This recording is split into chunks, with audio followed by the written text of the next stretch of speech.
to the new emerging teacher cadre. Our topic of discussion for the day is explicit instruction.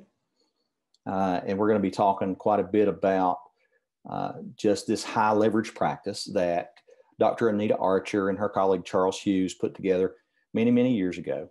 We want to welcome you all to KVEC's new emerging teacher cadre. So our learning targets for today are going to be to define explicit instruction and to look at the 16 elements of explicit instruction, and then look at some what we refer to around here as Anita Archerisms. Archerisms, we're going to look at some of those Archerisms that she has taught us. Our staff had the pleasure and I guess the good fortune to be able to spend about 7 complete days with her over 2 years. And it just really made believers of all of us as to the relevance for this type of instruction system in terms of the impact that it makes on students that are in the gap in Tier 3 or have already been determined to be eligible for special education. And so we really believe in this method. And we're going to kind of give you an overview today. We're going to look at, just the nuts and bolts of it, just kind of an introduction, if you will, to this. And then we're going to look a little bit into the importance of retrieval practice and how we feel like this impacts your developing your toolbox for special design instruction. So let's talk a little bit about explicit instruction. First of all, just to kind of preview or talk a little bit about Anita Archer herself. Just an amazing teacher, first of all. She teaches with passion. You can really get the feeling that she knows what she's doing. She's in command of her classroom. These are all good qualities. And she does it in a way that is empathetic to all learners. She includes all learners. And she is really, really just a ball of fire at, probably well into her 8th decade of living, I guess is the best way of saying that. She may not quite be 80, but I think she's close to it if she's not. She made a real impression on me, and the staff here, they kind of laugh about it, but I even went home and told my wife after I was there for the first 4 days, that first year, that, I had another girlfriend. I had a girlfriend. I had a girlfriend besides her. I had an old woman crush on this lady, if you will. And she just is just amazing in that the excitement that she is able to create within a learning environment is just magical. And so if you get the opportunity to dive into this book that she wrote, Explicit Instruction, Effective and Efficient Teaching, along with her colleague Charles Hughes, but also there's tons of YouTube videos on. And if we had a lot of time and we had a full training, we'd be able to show you some of her actual methods in action. We're not going to do that today. We're just going to kind of talk through this. But she has just a ton of wealth of things on the internet that you can kind of look at. And she really does a great job of developing vocabulary. She does a great job of teaching language arts. You can apply this to mathematics, science, social studies, whatever. But it's just really has some strong research behind this type of method of teaching that has made a believer of all of us. Now, we talk sometimes about John Hattie here. John Hattie did some work where he ranked all the different variables that impact instruction and how they would impact effective instruction that's going to be meaningful and that's going to last, and it's really going to provide education.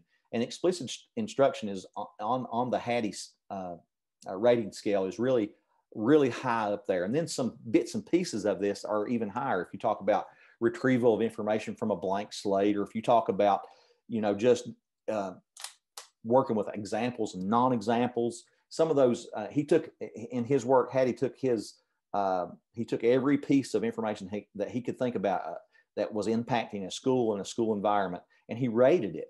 And explicit instruction is really high up on that rating scale, as well as many other rating scales. If you kind of rub this against discovery education, where that school of thought is to kind of prompt some students to learn on their own, so to speak. This really has a lot of juice when it comes to making an impact, particularly on students with disabilities. So I just wanted to say that. And so what is explicit instruction? As we think about this, explicit instruction is just a system of instructional approaches that includes a set of delivery and design procedures derived, from effective school research. And then it's an unambiguous and direct approach to teaching that incorporates instruction, design, and delivery. That's kind of how Archer and Hughes define it. So we're going to dive a little bit deeper under the surface of that and try to just bring this to life a little bit as we look at kind of what our definition is. And I kind of developed this along with some other folks. A system of teaching where the teacher selects an important objective, specifies the learning outcome, designs structured instructional experiences, explains directly, models the skills being taught, provides scaffold practice with immediate feedback to help a student achieve mastery. But in other words, I think you could break it down to this simple little phrase that Archer talks throughout when she's working with her, when she's training teachers or training consultants or whatever it might be. She talks about, I do it, we do it, you do it. And you may have heard this at some point in your career, and you may not have, but nevertheless, I do it is where she's going to really have a strong model, and she's going to show you how to do the skill or concept. And then she's going to provide you with an opportunity after the instruction to do it with her. So in other words, after she models it strongly that one time, she's going to allow you to have practice time. And she's going to allow you to do the skills and the concepts that are associated with whatever it is you're working on. And she's going to allow you that time. And then eventually, after removing some of that scaffolding, after removing some of those supports, some of those things that we all become accustomed to working in special education, where we're helping students to show what they know and to overcome those barriers through accommodation or modification or whatever it might be. But she gives you an opportunity to we do it, and then she gives you independent practice where you can do it and demonstrate what you know on your own. But it's not until you do it or we do it together so many times that she feels confident to turn you loose from that scaffolding and from that watchful eye. And there's a lot more to that than what is on this screen here, but it is a system that you model it, and then you have the students do it with you, and then you do it on your own, or the student does it on their own. And here's the one thing I want to say about this. When we're teaching, and we're teaching right down the middle of the road, and we're in a regular classroom, and there's all types of learning abilities in that classroom, the I do it is enough for some students to go ahead and then develop that understanding. Maybe they need a practice or two. Maybe they need one run with it, and they're really sharp. Or maybe they have some deficiencies or cognitive delays that they would need multiple we do it's. So I want you to think about when you're working with your own students, the number of practice terms that they need.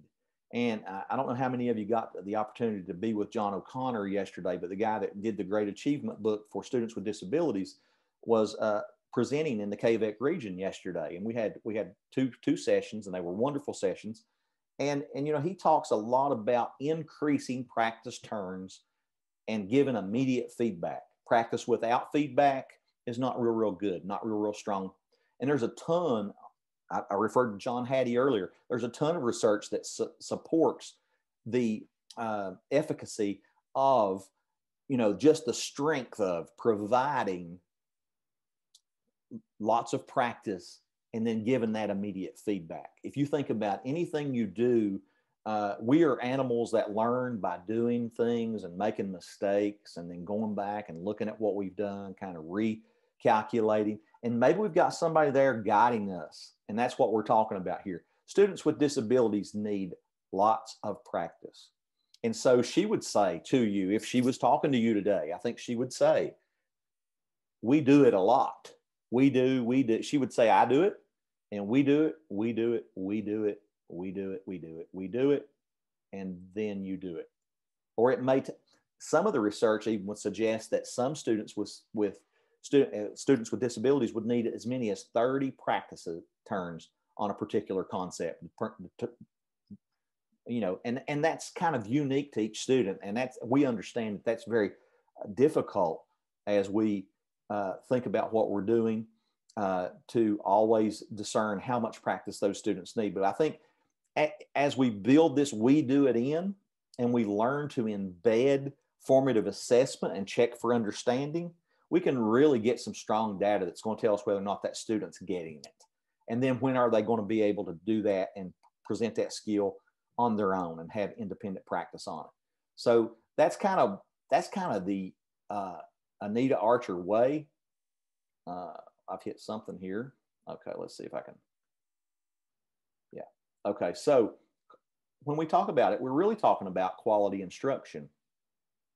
And as we think about I do it, we do it, you do it, increasing practice turns and feedback is really the crux of what really makes a difference in progress for any student. Now, progress is going to look different for one student or the other. The goal is going to look different for one student or the other. You're going to be looking at situations where the student might need, a few practice turns, or the goal is going to be such that it's going to be real ambitious for that student and you feel like you can really move that student. Or maybe it's just going to be a little bit of progress that you're going to be able to show. But really what makes the biggest difference is the quality of the teaching, the quality of the teacher. The quality of the teacher is the single most important factor in the educational system. Reworded, Archer would say the quality of the teaching, not the teacher, but the quality of the teaching is the single most important factor in the educational system. So I want you to think about that for a second.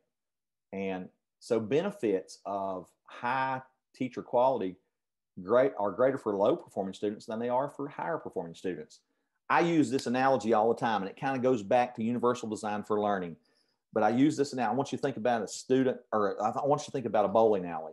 You go into the bowling alley and you constantly bowl the ball straight down the lane, and you hit those middle pins, and lots of times you get a 7-10 split. As you think about the way the bowling is up, in that kind of triangle, and you leave that pin way back there in the back, and you leave that pin on the other side way back there in the back, and it's really hard to reach those pins if you bowl down the middle every time. So as we think about being a high quality teacher, and we're providing lots of quality feedback and lots of quality practice turns, we want to think about our students on those edges. And we want to think about the low performing student first in our design of our lessons. And I think that's what efficient teaching is. And I think that's where explicit instruction really comes in. So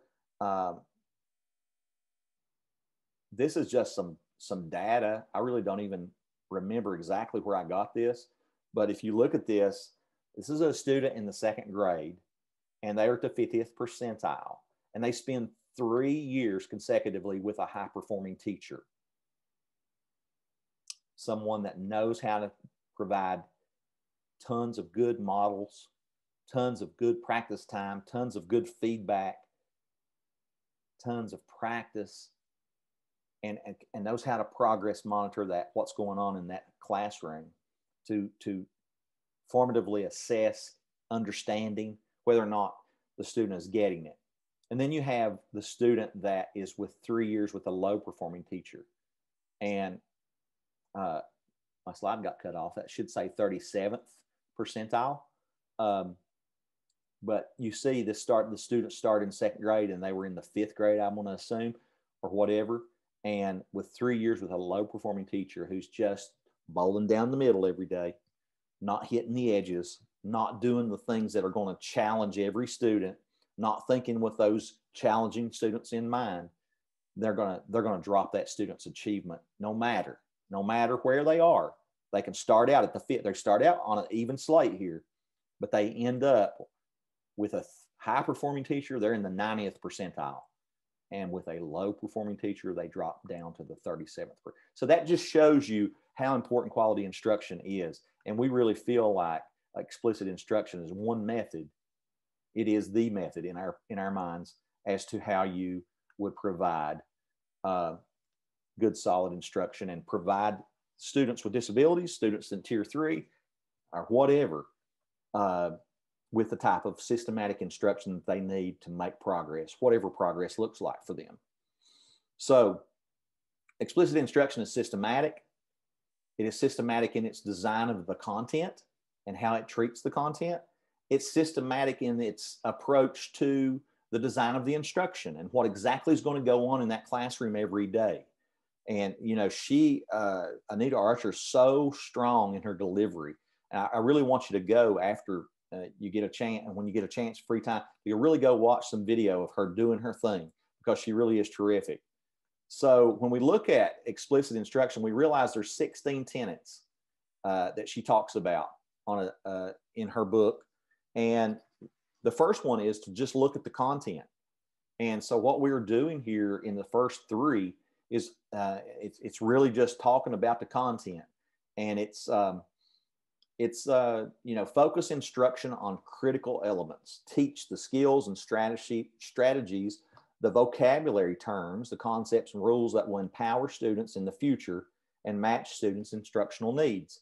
So that's the first one, focus instruction on critical elements. She, lots of times, I think about her saying this, and somebody might need to help me here. Vonda's really good at recalling these. I'm starting to get some memory loss, but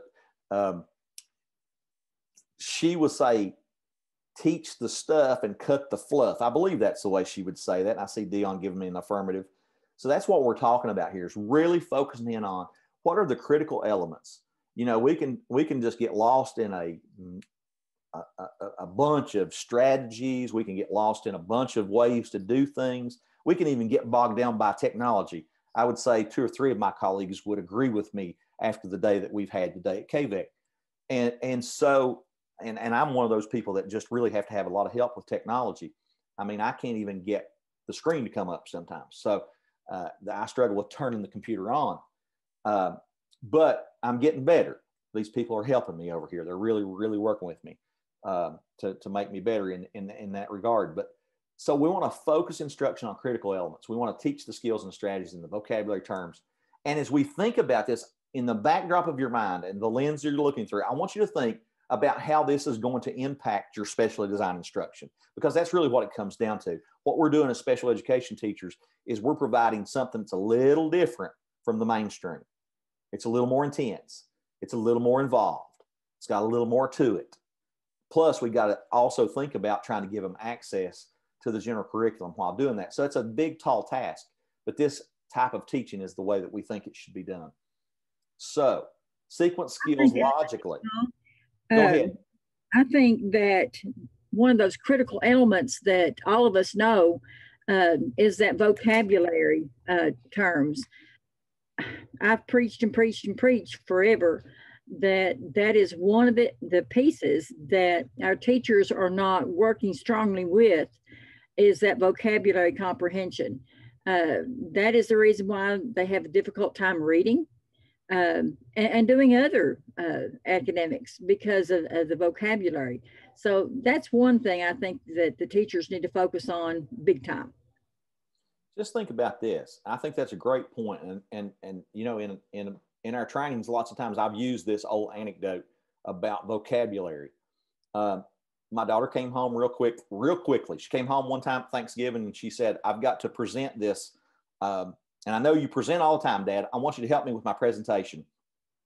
And I popped this presentation open, and it's got all this nomenclature, all these words, all this vocabulary about science. And it was about jellyfish on the Iberian Peninsula. And it was all these things I had no idea about. So in order for me to be able to help her, I said, first rule of presentation, you got to know every word in the presentation before you start presenting. You got to make sure you understand if people ask you questions about the words. So just think about students who are struggling with vocabulary. And so what I had my daughter do to end that up was I had her, we kind of worked through that vocabulary so that I learned it and she learned it. And then we could talk about the presentation, whether or not it was okay. I'm not a science person, so coming from my field of special education and education in general, I was a lost ball in high weeds. Can you imagine how our students are when they go into some of these classes and they don't understand those words because they have struggles reading? We really got to think about vocabulary and putting that, being able to teach vocabulary in an explicit way is one of the top specially designed instruction tools that we need to put in our toolkit. And I appreciate Brenda for pointing that out because it's so, so, so important. And Jenny Paul, I'm a math person, so I'm going to put this out there. Math is very domain specific, and we know that. Yes. And so with math, making sure that when we're doing that vocabulary, they're given those examples and they're given non-examples. And not only is the teacher doing that, but also that the student is drawing those examples and those non-examples. And making sure that vocabulary is actually taught, taking that time in that day to teach that math vocabulary. And I'm sure that Doug would probably even go a step further if we're talking about behavior. You know, some of the things that they talk about with behavior is giving students concrete examples and non-examples to kind of learn the information so that they can focus on the information better. And it's helpful in math to do examples and non-examples. It's helpful to understand the vocabulary, and it's also helpful to bring those kids into a focus to where they can remain on task.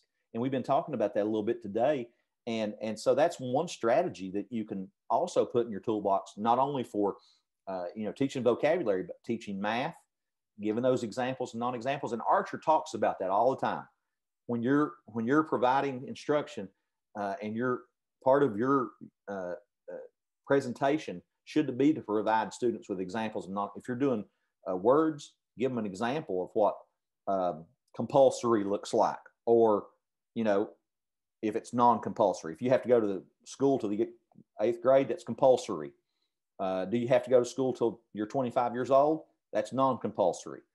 So give those examples, non-examples, and really helps, and I'm a language arts person more so than I am a math or behavior person. So I provide a lot of those, and I'm glad to have Stephanie interject that, because that's so important that we include all those 3 things that we really focus on in IEP development.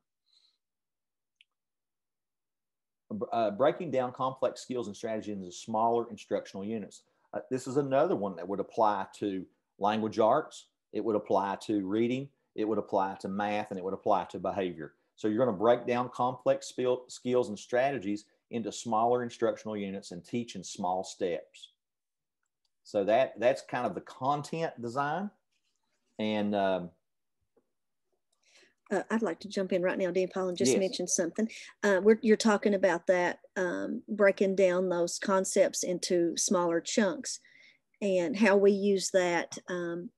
Chunking is a specially designed instruction strategy, right? It's an instructional strategy, so we can think about that. We may see that sometimes we know what strategies are for SDI, but this is what we're talking about with that. We break that down into manageable chunks of information that students can use and apply, so it's not so overwhelming for them.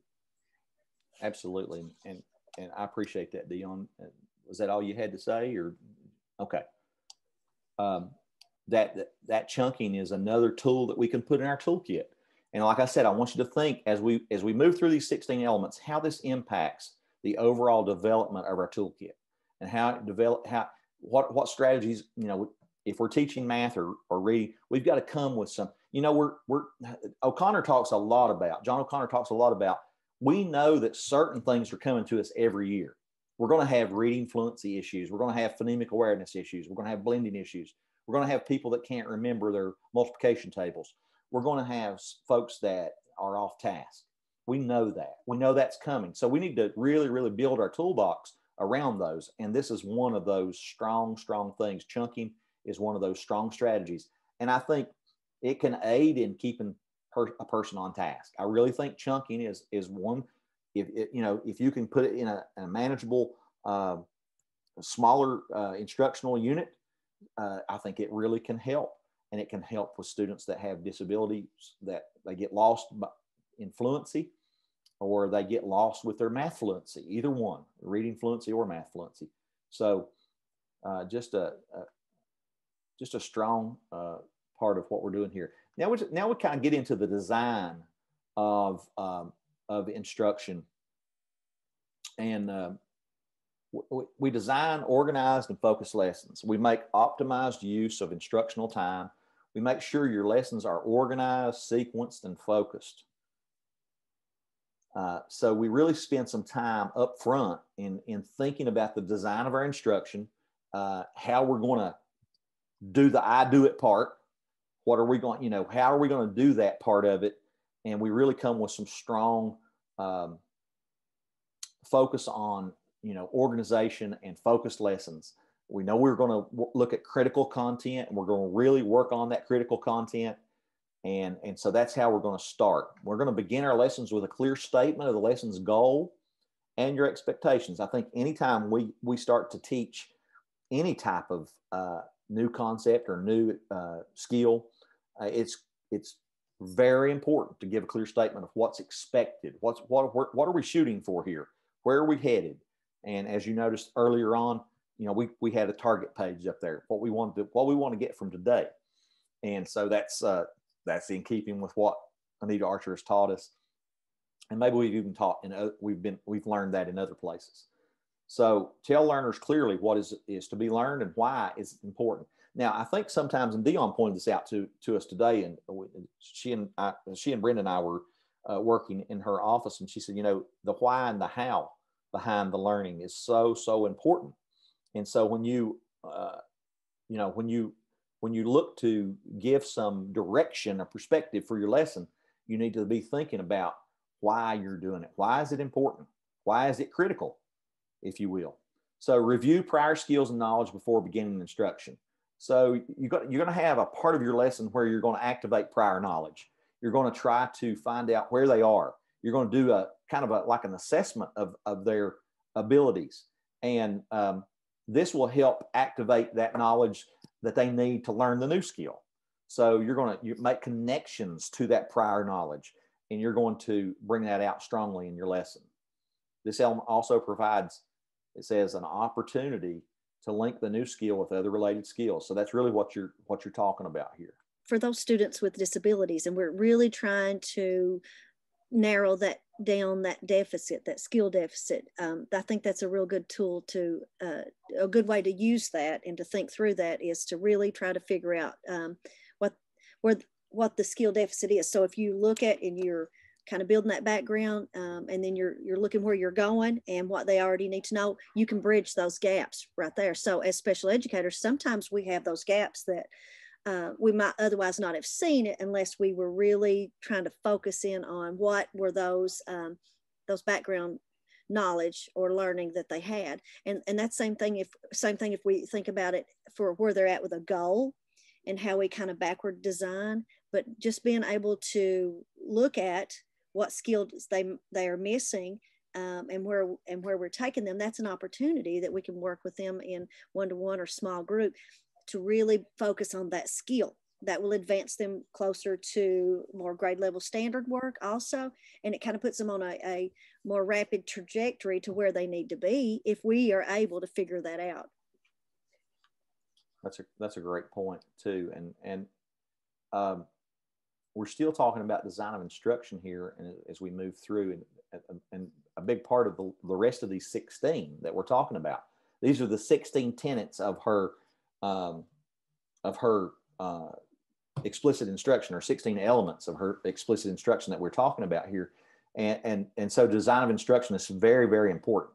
And so, it takes a lot of work to get ready to do the lesson and provide a lesson in a way that it's explicit, and it provides a lot of practice, and it provides a lot of feedback. So one of the things that we say, we were going to provide step-by-step demonstrations, model the skill and clarify the decision-making processes needed to complete a task or procedure. Think about that I do it part, that I do it where you're just giving those step-by-step demonstrations. And then you're kind of taking that student back through it when you do the we do it part.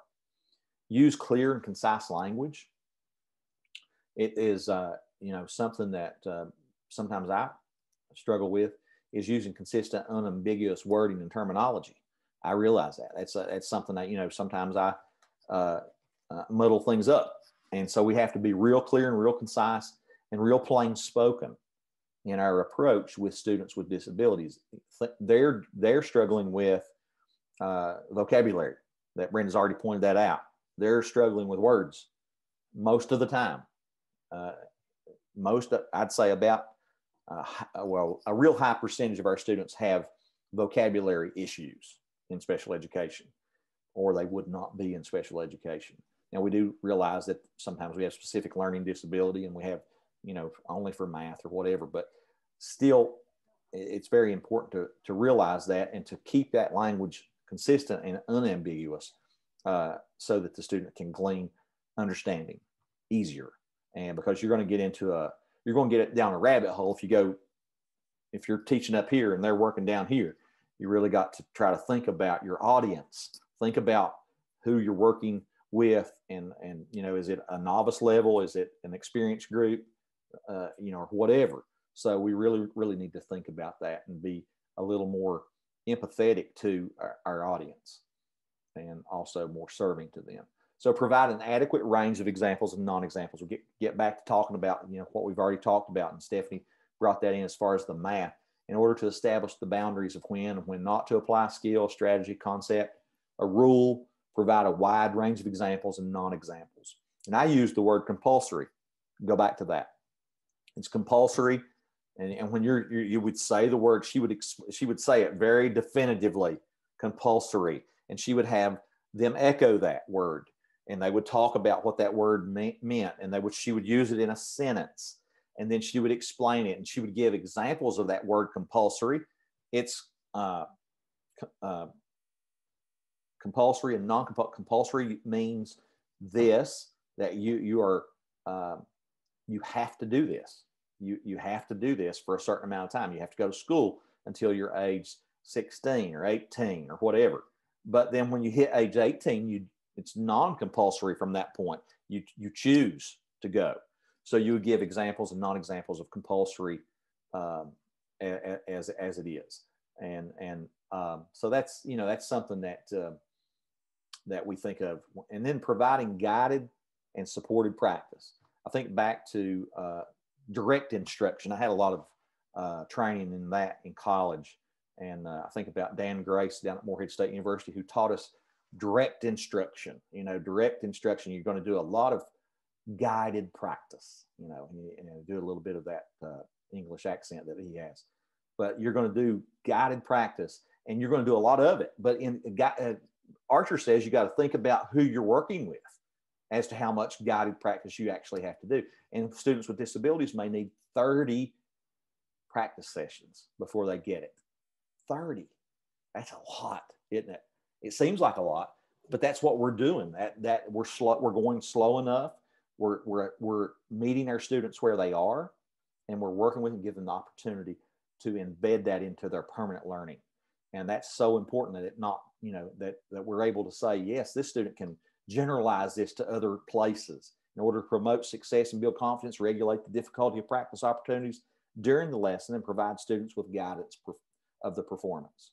What I think about with explicit instruction, and as a special education teacher, a lot of times we are doing many of those things that are part of that process of explicit instruction, where we just are not identifying as a system, right? So we're probably doing lots of practice turns and feedback. We're probably using different strategies to chunk information. So I think once we can kind of think about it as a system, kind of like this is kind of how we do it, the I do it part, the we do it part, the you do it part. So if we systematically approach all of our lessons that way, then we have pieces of those. So it's not like we're reinventing everything that we do, but that we figure out where those pieces that we're already doing well are at, and how they fall in that system. And then we add those other pieces, right? So for example, if I'm working with a small group of students in a resource room and I'm teaching a skill, I need to intentionally plan for multiple examples and non-examples, right? So I'm prepared ahead of time. I'm prepared so that if they don't get it at the first few times, and we know working with students with cognitive deficits, that the repetition and how important that is, that they see it over and over and over again.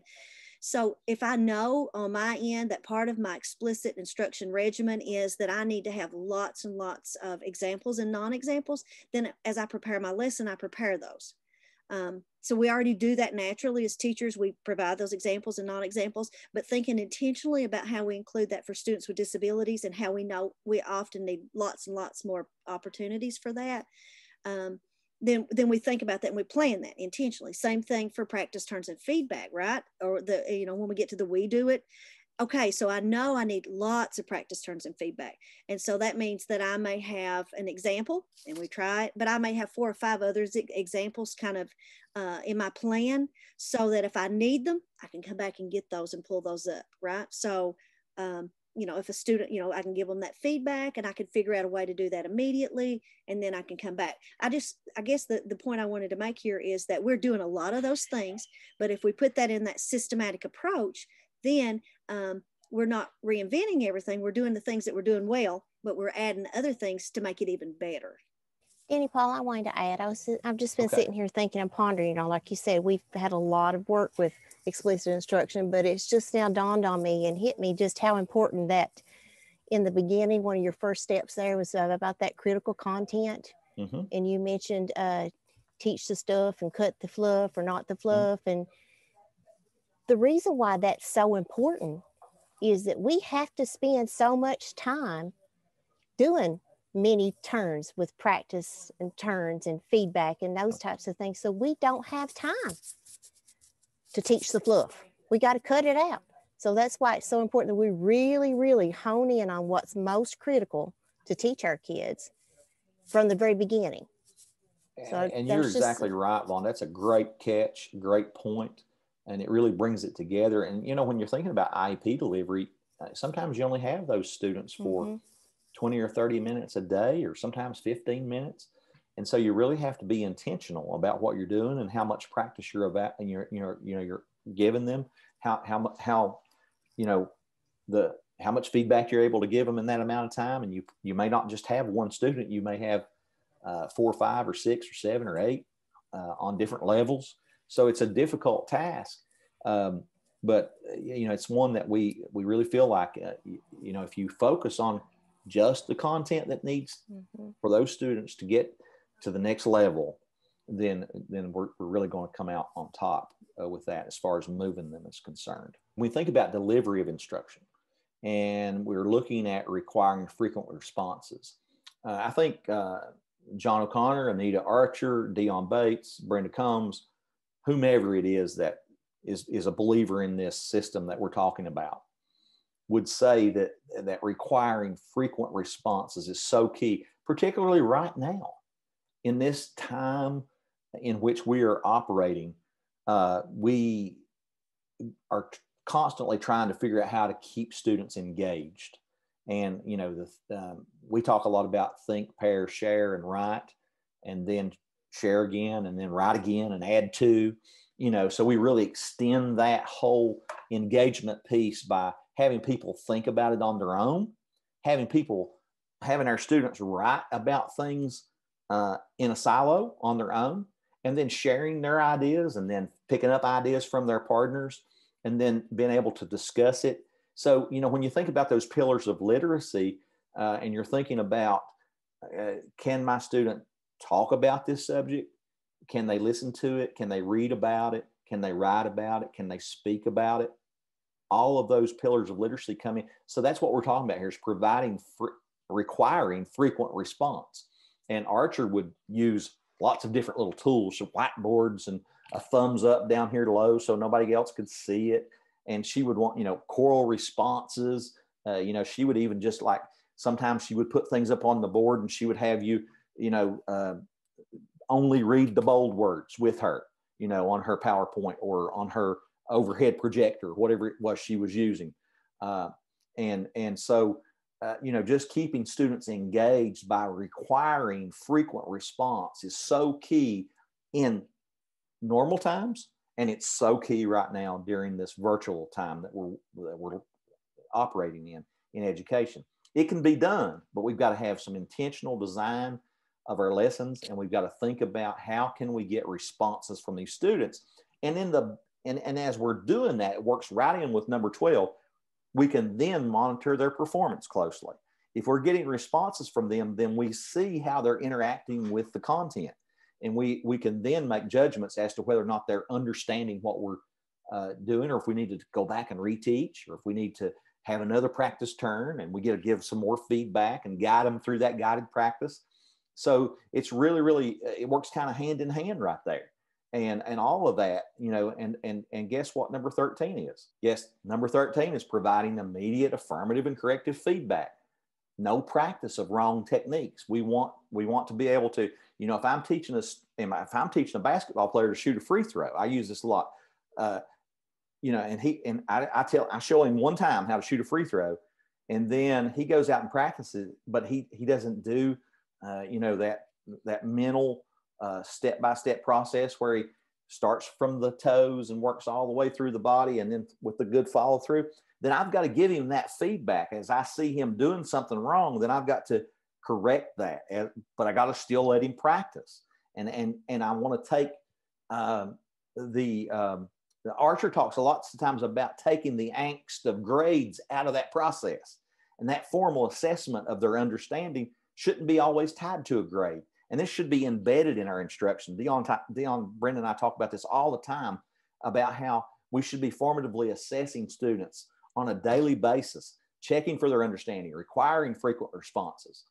And then just the rest of this, you know, she talks a lot about delivering the lesson at a brisk pace. And here's another one of her Archerisms that we all have come to know and love: perky, not pokey. She wants you up. She wants you teaching from your feet, not from your seat. She wants you walking around, looking around, talking around, and all that kind of good stuff that shows the excitement you have for the instruction, and that also keeps students engaged. And I know we're missing our students, and I understand that.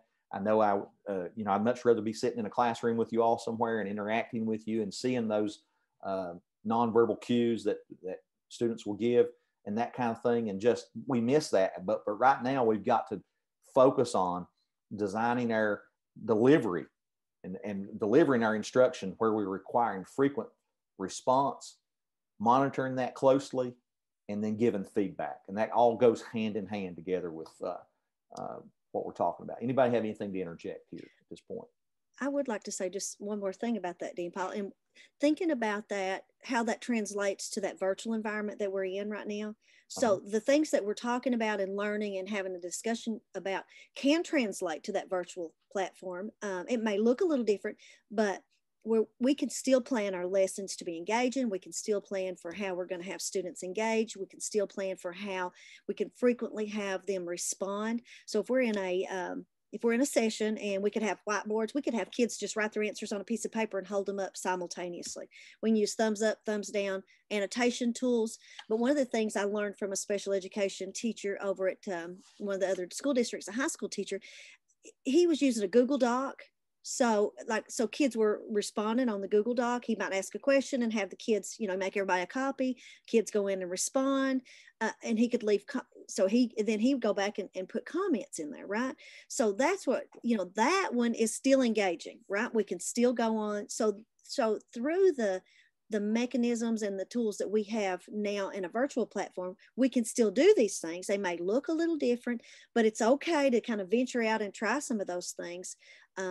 Because, we've never learned, nothing ventured, nothing gained, right? The old saying. So when I talked to that teacher, he was just saying they were trying to figure out how to give feedback. If it's a writing prompt, how do we do that? Well, you have them respond in Google, you give them that feedback, but that's engaging, right? You may have kids just write something.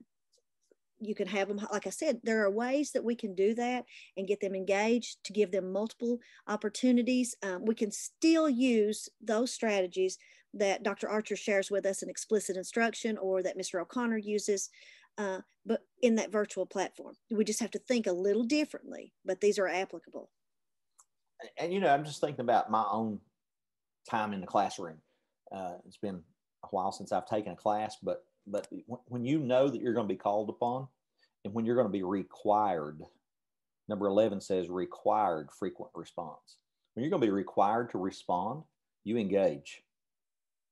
99% of the time, or 90% of the time, I guess I should say, probably, people are going to be engaged, and they're going to try to not be embarrassed, with not being able to make a contribution in that regard. So requiring those responses in an environment where, you've already established a lot of other things, relationships, and you've shown that passion for teaching and that kind of thing. So going on here, delivering the lesson with a brisk pace, perky, not pokey, helping students organize their knowledge. And this is one that O'Connor talks a lot about as well. He uses metacognitive strategy.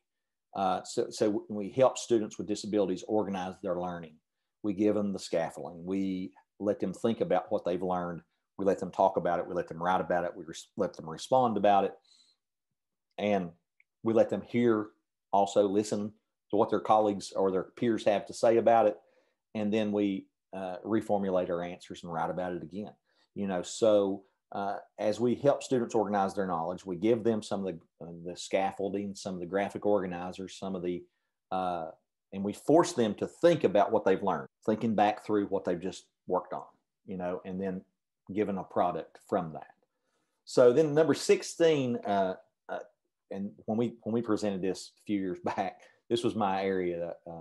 And I think I can't say the word practice without thinking about my good folks at KVEC, because we made such a joke out of it, but it's really the key to instruction. It's really the only way we learn as humans is to have some practice and do it and then get some feedback. And so there's different ways, and she goes into a deep dive on practice. She talks about varied practice, interleaving practice. But one of my favorites, one of the ones that I want to talk to you about today, was retrieval of information from a blank slate. She really says that technique or that strategy really is effective for students with disabilities, where we're constantly thinking of little retrievals of information and having them retrieve information from a blank slate, give us back what they know. Give us back what they know from a blank slate. They don't have any cheat sheets, or maybe we give them a little prompt or whatever. But and she had us doing this as we were going through our training. She was using this 16 elements of explicit instruction, and as she was teaching these things, she was having us recall these things, and we were all in a big race to see who could get 16 first. And we would be down, in the lounge after hours, and we'd be down there working on it, because she'd come through. Archer would come through the lounge, and she would say, "You working on your 16 elements of explicit instruction?" We'd be down there just, and we'd have this little sheet, this little sheet that you can see right here, and we'd be trying to figure out how. Oh shoot, I only got 3 today. Am I going to get to 16 by the end of the week or not? And so we're trying to remember these. And she was really making a point about great teaching and about, really building those wires in your brain. And there's tons of research. There's websites, retrievalpractice.org is out there, and it's a free site for teachers.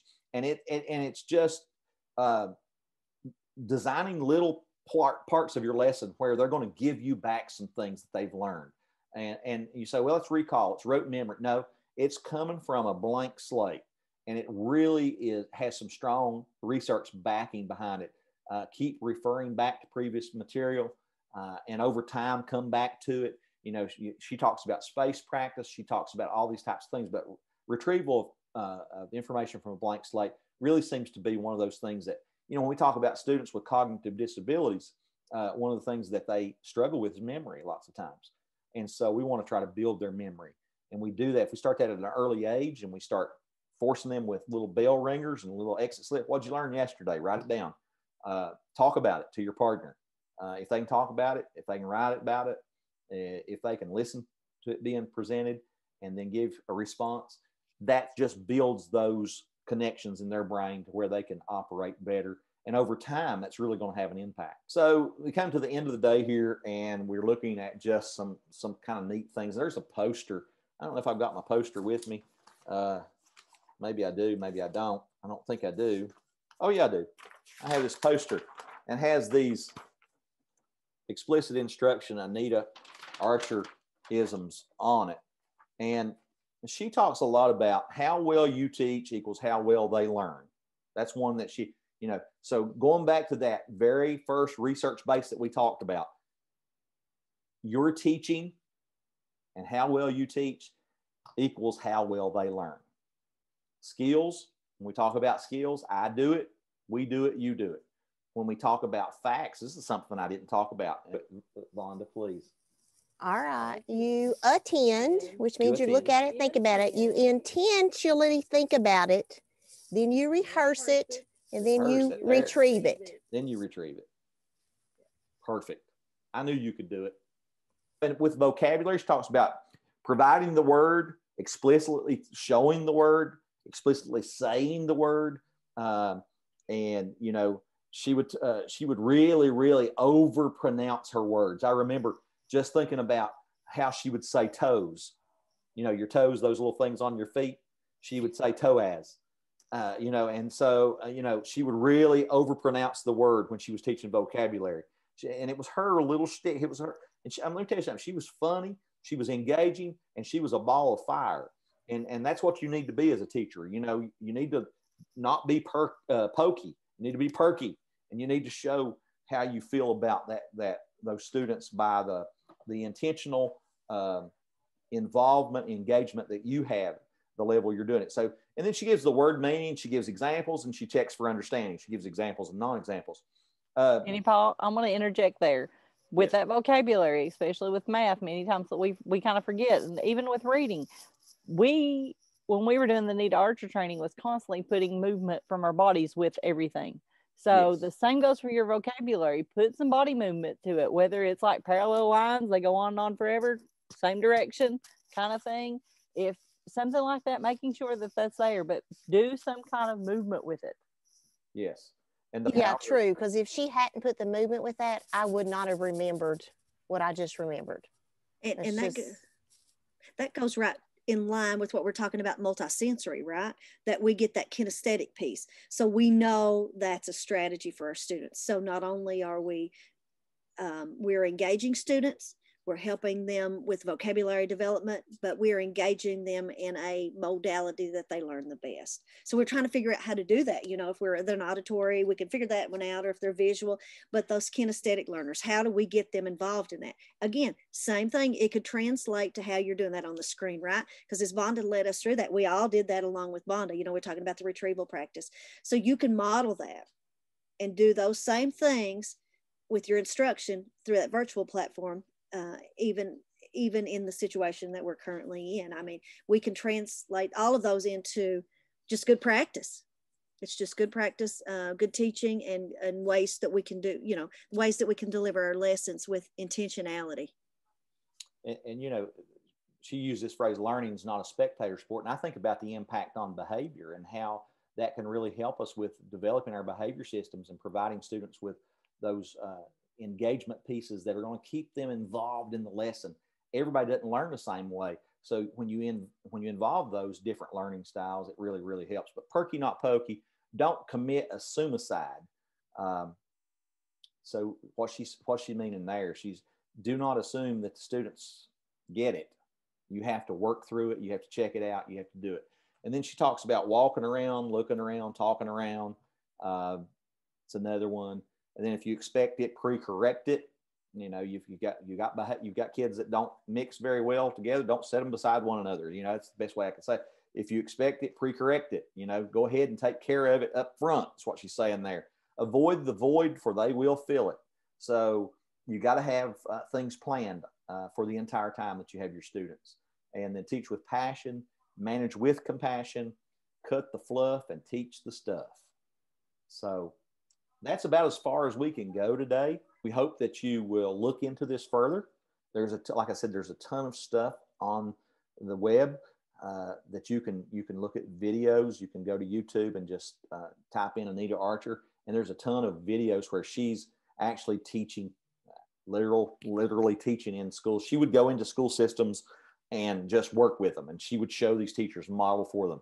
And so it's just one way And it's the way that we think is the best for teaching students with disabilities. And we wanted to provide that for you today.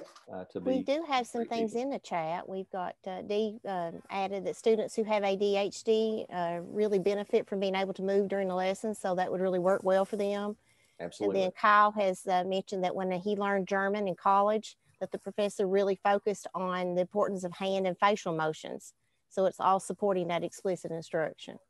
And we really do think it is a strong system and approach to teaching all students, not just students with disabilities, but every student would benefit from this type of teaching. And, you know, just the intentionality and thinking it through and being prepared and being excited and having compassion and teaching from your feet, not from your seat, walking around, talking around, looking around, doing all that kind of good stuff that we see as markers for good teaching. We just hope that you'll incorporate that and that you'll explore this even further. I'd like to interject one more time and just say that on the Holler, we have a site for exceptional children. And in there's a tab for new and emerging teacher cadre. We also have a tab devoted just to explicit instruction as well. Right. So there's a little overview, and then Doug's done a really good one with addressing behavior with explicit instruction. So you may want to check that out too. We appreciate you guys very, very much.